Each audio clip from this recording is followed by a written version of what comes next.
At a smaller, more decentralized level, what can communities do to encourage more use of solar, either solar thermal or photovoltaics on people's rooftops? Well, this is really the place where I think we've got huge potential that we haven't even begun to tap.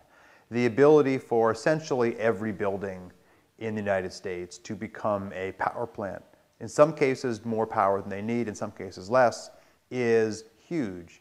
And even though a few states, California and New York, Rhode Island and Wisconsin, have invested in energy efficiency for the past several decades and are dramatically more energy efficient than the rest of the country overall has not made efficiency job one.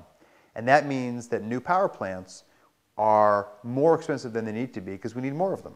If we simply made energy efficiency an incredibly strong and central national priority based on saving us money, which efficiency does right away, based on the security gains of reducing our need to import fossil fuels from out of the country, and for the carbon benefits, we could dramatically slash our bills. In fact, just for the country to catch up with the leading states would shave 40% off of our national energy bill in homes and in many businesses. If we did that across the country, that would save more fossil fuels than we import from everywhere off of North America. So we have the ability to dramatically decarbonize with essentially no cost of services and with a huge economic and carbon benefit. So we just haven't even tapped this resource out yet.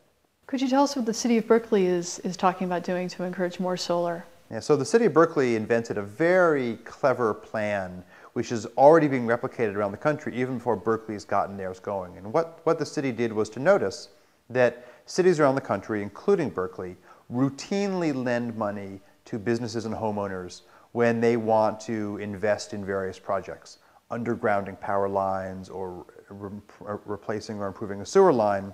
And so the thought was, why not do this for solar and energy efficiency? So the city council in Berkeley, with the strong assistance of the mayor, got such a measure through and have launched a program where homeowners can borrow money from the city, make their homes more efficient, invest in solar if they want to, and pay nothing up front. And they then pay this back with an added property tax payment over 20 years, which is about the lifetime of these kinds of investments. And in fact, this sort of plan is so clever that it seems stupid when you lay it out, because nobody buys cell phone minutes with 20 years up front. They buy minutes every month as they go. And yet, until this point, people who wanted to make their homes greener had to essentially buy the solar or buy the efficiency in an upfront payment. That's a crazy mismatch of expenditures, buying it all up front, and the payback, getting it every month. So what Berkeley has done is to remove that obstacle and allow you to pay it back in a way that's good for you and good for the city. And in fact, we're now seeing cities around the world looking for how they can adopt it. In fact, at last count, something like 1,000 cities have contacted both my laboratory, UC Berkeley, and the city to find out how they could do this kind of program. And so this is really a growth industry, and it's one that's a growth industry and really just being clever on the financing. It's not a technological revolution, it's just lining up the money with how the services get provided.